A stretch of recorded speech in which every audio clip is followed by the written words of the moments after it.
Hello, my name is Hannah. Welcome to this video. I am guessing that you clicked on this video because, like me, you are trying to find something to fill your time as we all wait for part 2 of Bridgerton season 3 to come out in June. Am I right? In this video, I'm going to be sharing some book recommendations with you of books that I think you would enjoy if you really like the Bridgerton TV series on Netflix. Okay, let's get into the recommendations. So, the first recommendation, this is maybe a bit obvious, but you can read the Bridgerton books. One thing I will mention, I have only read one of the books, but from what I have heard from other people who have read the books, they are a bit dated, they are a little bit problematic, and they are quite different from the show. So, if you love the show and you read the books, you may or may not end up loving the books. It just depends. I have read one of the books. The book that I read is Romancing Mr. Bridgerton, the inspiration for season 3 of the show. And I had fun. I think part of the reason that I had so much fun is because I was so excited for season 3. But I will admit there are some parts in the book where it was kind of like, I don't like that. I don't like that. So there you go. Recommendation, option number 1. Books you might like if you like the Bridgerton TV show. Read at your own risk.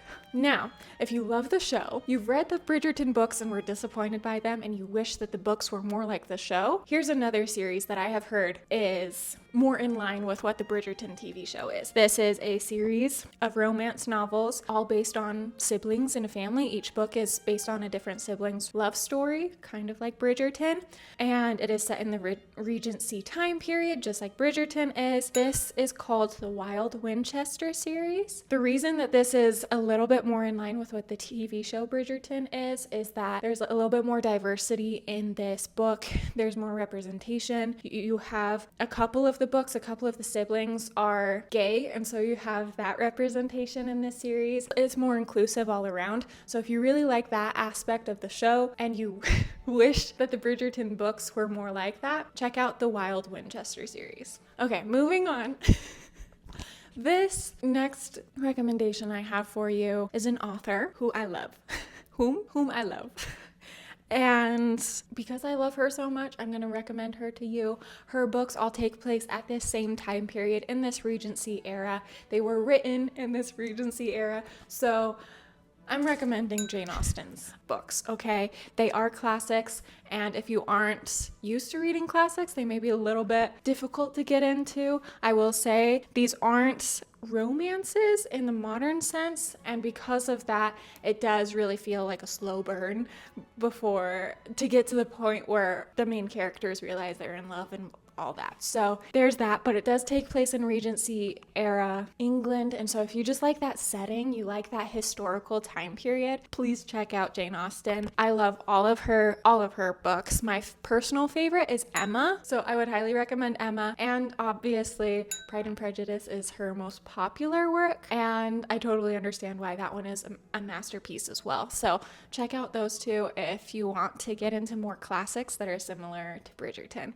If you're a little bit wary of reading Jane Austen, you're not sure if reading a classic is for you, that's cool, no problem. I would highly recommend watching the 2020 film adaptation of Emma because it is just so good, and I think you would love it, really love it if you like Bridgerton. My next recommendation is called Edenbrook. This is set in the Regency time period. This is about a girl. She's a little bit quiet, she's a little bit quirky. She gets invited to stay the summer with some friends of her sister. Her sister's the social butterfly, the really popular, pretty one. She and her sister get invited to stay the summer at this family friend's country estate.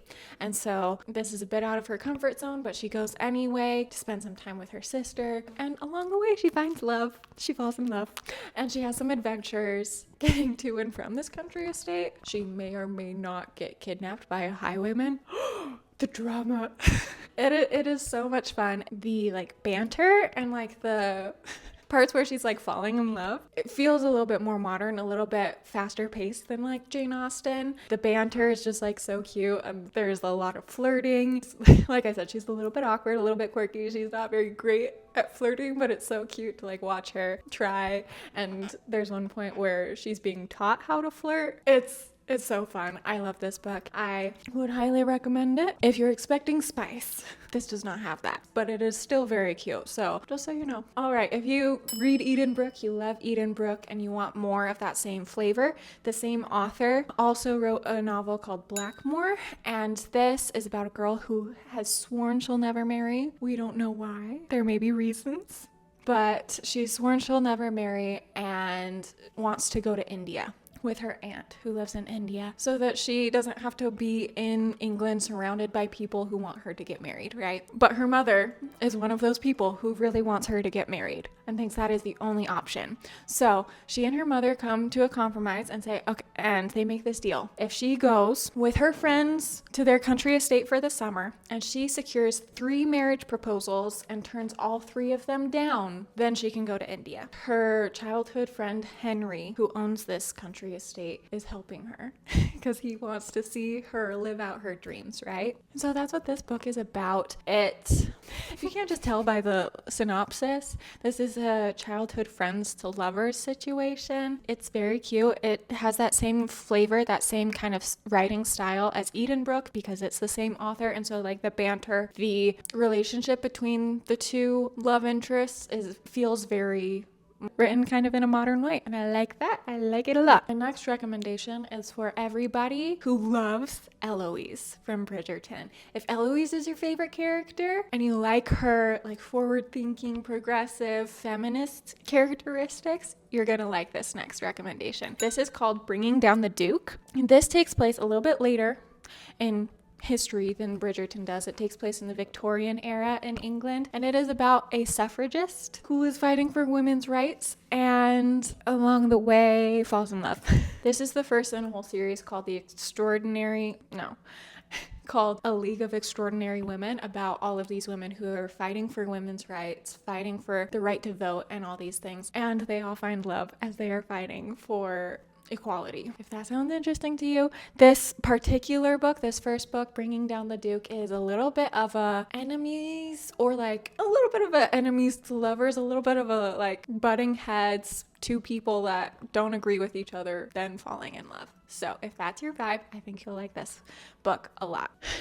Moving on to the next recommendation, this book is called Half a Soul, and this is described as Bridgerton meets Howell's Moving Castle in this enchanting historical fantasy. You have that kind of historical time period feeling, but it's got a little bit of magic in it, right? Our main character in this book was cursed by a fairy when she was young, and so she only has half a soul. And because she only has half a soul, men aren't interested in her, so it's hard for her to find a match, to get married, much less find somebody to love her, right? And that's what she wants. That's what we all want, right? In this book, she goes to London and she meets a few different men. One of them agrees to help her, and he may be a little bit of a morally gray character, a little bit questionable. Not everybody in the town likes this guy. They kind of are a little bit suspicious of this guy, but he agrees to help her. And so this is her story of, finding love, even though she never thought she would, with this curse that she has been given. This curse that has been placed on her. All right.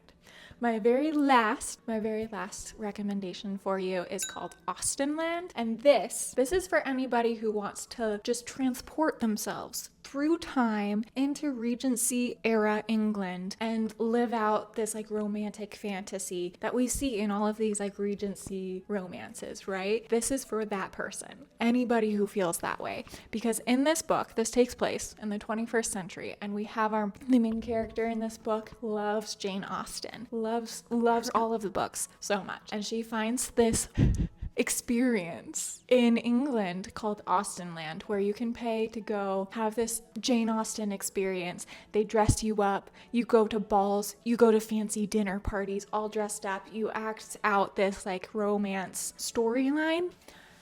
And so she goes just for the fun of it, just for the heck of it, and surprise, surprise, she falls in love by the end. For real. It's not just part of the romance dinner party play acting. No. She falls in love for real.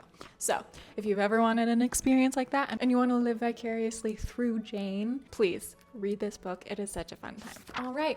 Those are all of my book recommendations for my fellow Bridgerton fans. I hope you pick up one or more of these books in the next month as we wait for part 2 of season 3 to come out, and I hope you have some fun reading it. Let me know if you do read any of these books and how you like it in the comments down below. If you have any recommendations of books that you think I and other Bridgerton lovers might like, please also include those in the comments down below. With all that said, thank you so much for watching. Thank you for listening to me ramble about books, and I'll see you in my next one. Bye!